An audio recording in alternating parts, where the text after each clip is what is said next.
Hey guys, welcome to Layman's Terms 2.0, Episode 3, Taylor Hawkins and Fuck Moonlight. I am the layman, your source of ignorance and drunken banter. Um, I know it's been 3 weeks since we lost Taylor Hawkins, but it's been crazy and I haven't had a chance to really do a video on this or Magic. Magic, I don't know, because there's a new set of Magic coming out. New Cantina. It's basically the new set set in the 20s, but instead of mobsters, you get mobster vampires and elves. So, but I'm not making any promises, but I should do a video soon about that. Just a take on it, a real 2 seconds of a clip, just my opinion. That's all it is. I'm not gonna go in deep into the cards because I really don't understand it. It just looks interesting. We're just gonna dive right into Taylor Hawkins. He passed away 3 weeks ago, and just shocked me. Really did. His first name was Oliver Taylor Hawkins. He was born on February 17th, 1972 in Fort Worth, Texas. His siblings, brother Jason and sister Heather. Doesn't say anything about his parents. The family moved to Laguna Beach in 76. Before he joining the Foos, he toured with Sass Jordan and Alanis Morissette, and I think he was on a live album of Jagged Little Pill with Alanis Morissette on DVD, if you want to check that out.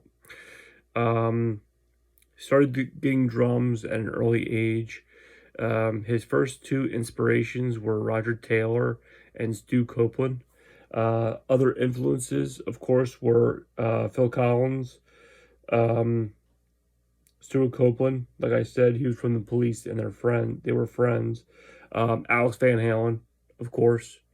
Roger Taylor of Queen, Ringo Starr, Budgie Sussex and the Banshees. I don't know who they are. Steve Perkins of Jane's Addiction, and he's really close to Perry Farrell. I think it's Perry Farrell. Jim Gordon of Derek and the Dominoes, and Neil Peart of Rush. So all the basic standard drummers, you know. He would play Queen News of the World to Roger Taylor. That's such a fucking great album. I have that album back here. I just don't feel like whipping it out. It was one of the first Queen albums I ever owned. It's the only album I own. Fuck. So, believe it or not, he suffered from stage fright. In August 2001, he suffered a overdose on heroin and left him in a coma for 2 weeks. Dave Grohl, who was his bandmate and best friend, if you ever see pictures of them, they were always hanging out together. Dave Grohl was by his side the whole time in a coma, and he wrote On the Mend, and it was on 2005 in your honor. What he said, according to Wikipedia, he was to Beats with host Matt Wilkinson in 2018. I think it's a show, I'm not sure. But he says that I was partying a lot, and I wasn't a junkie per se, but I was partying. There was a year where the partying just got a little too heavy. Thank God, on some level, this guy gave me the wrong line with the wrong thing on it, and I woke up going, what the fuck happened? It was a real changing point for me. The same interview, Hawkins said he was also sober. That's from Wikipedia. I don't mean, I'm not doing any, what do you call it, I'm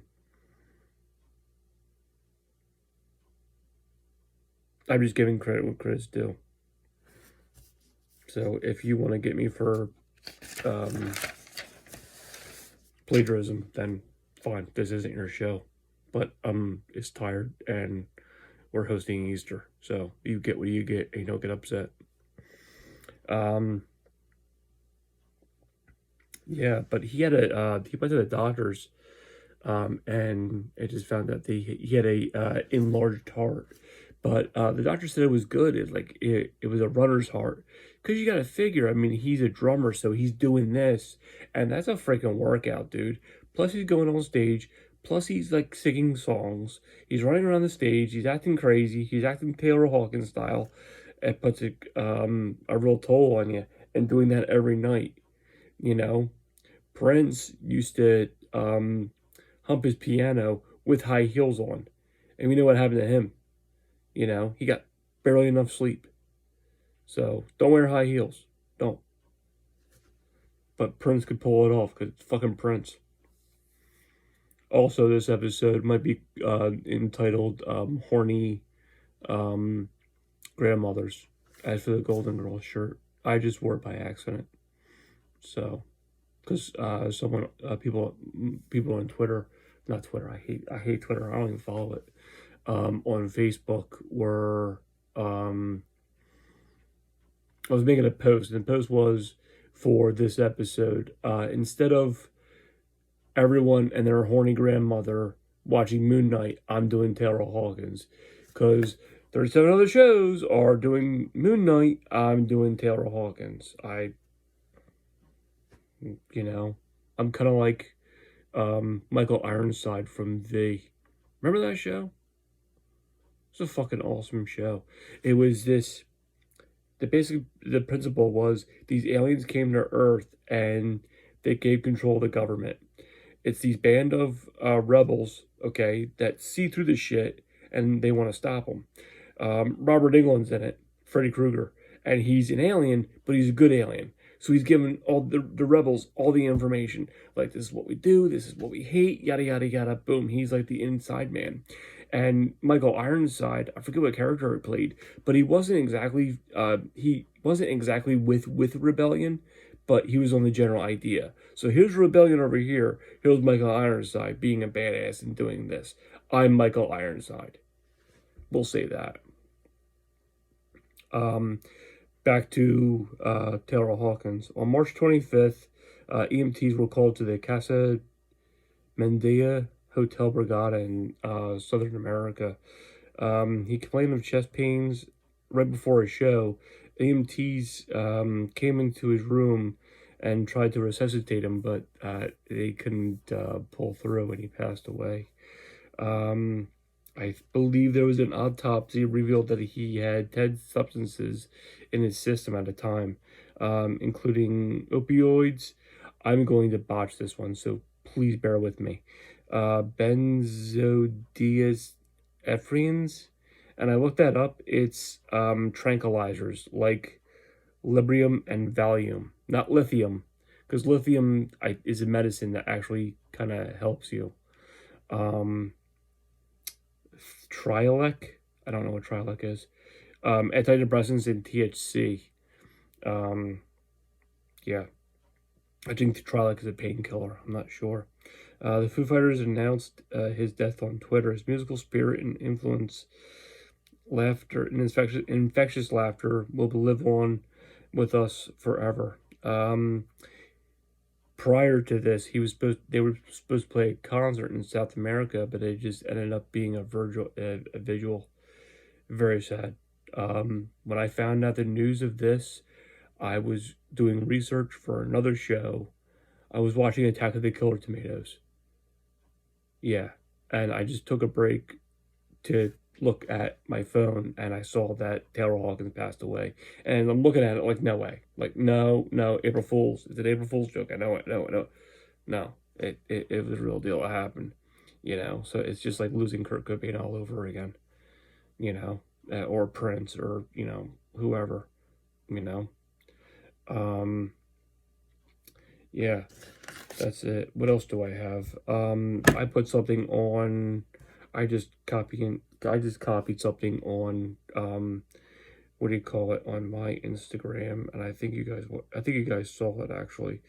I just gotta find it. I don't want that. Post story. Again, this is you know me, guys. If I can find it, I would put it up. Okay, here. Sorry. Because everyone just copies and posts on Facebook and everything. So, and it's right here. I used to be a manager. This guy wrote, I used to be a manager at a Guitar Center that was very close to the Foos rehearsal studio. Dave and Taylor would come in and all the time either pick up random supplies or just to hang out. That's cool. You're working at a Guitar Center and one of the biggest bands on the planet, two frontmen just walk in and just start hanging out. Like that has to be so fucking surreal. Grohl was a big goof, so we gave him a name badge and said David and put him behind the counter to mess with people. That's fucking awesome. Imagine you want to go in and play the ukulele and Dave Grohl's behind the thing. I think you should do it. Alright, if you think so. Dave Grohl can sell me shit and I'd fucking buy it. Taylor would sing golf in the drum department and hang out with the kids. Once I had to look up his account for some reason and noticed that he had thousands of dollars worth of charges for drum equipment almost weekly, but I'd never seen him leave with anything that major, so I went to my boss to raise concerns about potential fraud. He told me that the guy basically never came in without buying something for a kid. What a class act. That's what this MBAH 2017 said. I think that's fucking awesome. So listen, if you're watching this video for first time, second time, third time, whatever, look, this is for Taylor. We miss you. Whatever corner of the room you're lurking in, we miss you and we love you.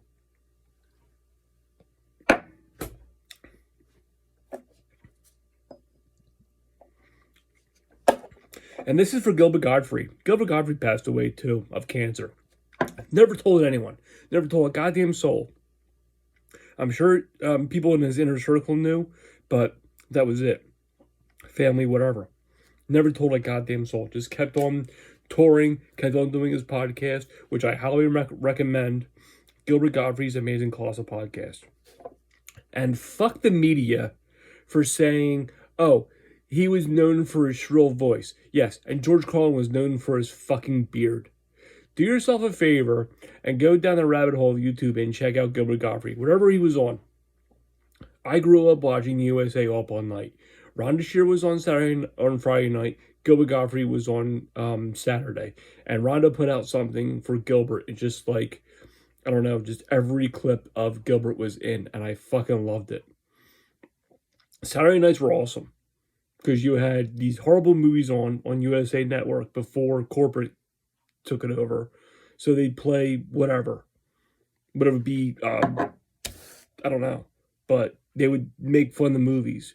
Not Mystery Science Theater 3000 style, but more like an Elvira or George Bob Briggs. It was like someone to hang out with.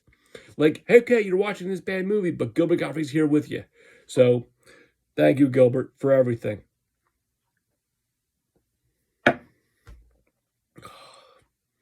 That's my nightcap. All right, guys. Thank you. This is Layman's Terms. Follow all the shows on the Red 5 Network. Continue watching the Escape Pod. That's, you know who they are. That's, I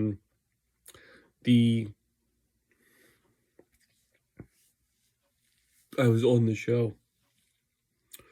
Dave and Jason. The Cyborg Cantina.